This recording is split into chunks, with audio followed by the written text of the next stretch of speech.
principalmente da apresentação de vídeos, que fazem parte, eles são a estrutura, eles são a essência da sessão, esses vídeos. E muitas vezes aqui esses vídeos não são implementados, não são apresentados, a escola às vezes não tem condição, ou o próprio policial não lembra de implementar, de apresentar. Então, são componentes diversos que não estão sendo cumpridos. Então, em essência, o que a gente vê em termos de ProERD é isso, uma falta de adaptação cultural muito séria e uma implementação que está com problema. E uma implementação porque muitas vezes o policial não vê problema de estar mudando o conteúdo do programa, né? Então, em essência, para a gente não passar muito do nosso tempo, é isso que a gente viu.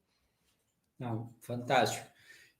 Por causa do tempo também, mas vou pedir 10 minutinhos só aqui do seu tempo, mas só para a gente aproveitar mesmo a sua presença para falar então de um outro programa que a senhora também teve muita participação, que é o Tamo Junto, né? E que acabou sendo por um tempo, né, adotado pela Polícia Federal, pela Direção de Prevenção ao Uso, né? Quero também deixar um abraço aqui ao delegado Marcos Paulo e ao Oscar, o agente Oscar, que se tornaram amigos por causa desse trabalho.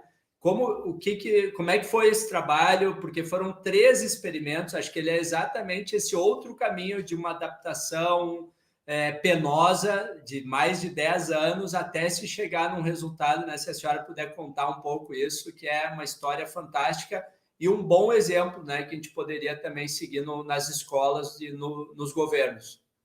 Exatamente. Então, o Tamo Junto, ele é o Unplugged europeu, que é um programa que hoje está disseminado assim, em dezenas de países, inclusive no site original do Unplugged, da EUDAP, tem um mapa ali que eu acho fantástico, que mostra em todos os países que o programa está sendo implementado hoje. É um programa baseado exatamente naquela estrutura que eu passei, né, que eu falei para vocês, ele tem exatamente esses componentes.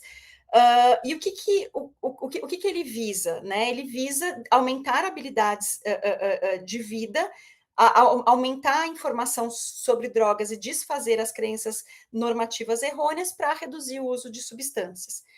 Na prática, inicialmente ele veio para o Brasil por uma iniciativa do Ministério da Saúde em 2013, que consultou a UNODC sobre quais seriam os programas que fariam sentido para o nosso contexto, e aí, quando para o contexto escolar, a UNODC indica o Unplugged que estava sendo disseminado e já tinha sido avaliado em diversos países, dizendo, olha, esse aqui é um que a gente recomenda, porque ele está seguindo todas as diretrizes internacionais, né, e mostra efeito em diversos países. Ok.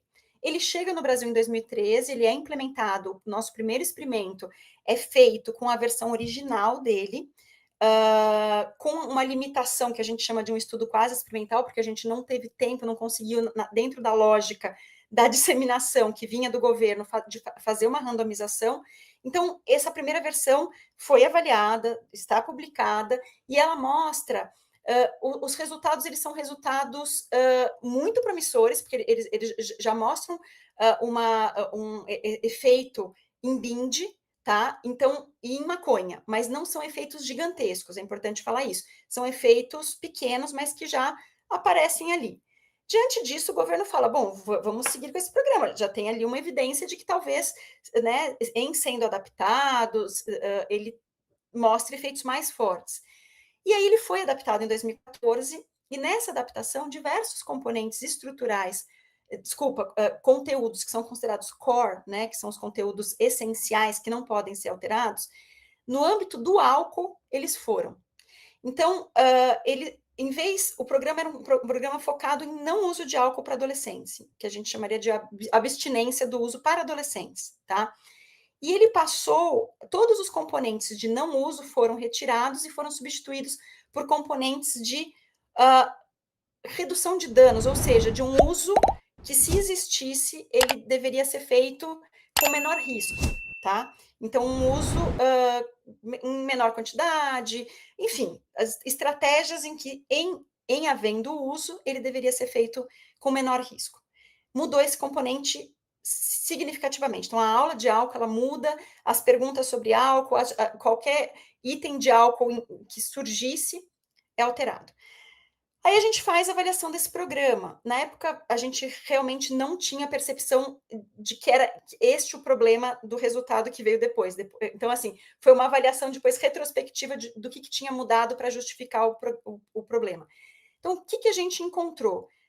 Um aumento no consumo de álcool bem importante, de 30%. Então, quem passou pelo programa tinha 30% mais chance de iniciar o uso de álcool entre aqueles que ainda não tinham iniciado, do que aqueles que não receberam o programa. Então, imagina, comparando adolescentes que não bebiam, quem passou pelo programa começou a iniciar mais o uso de álcool.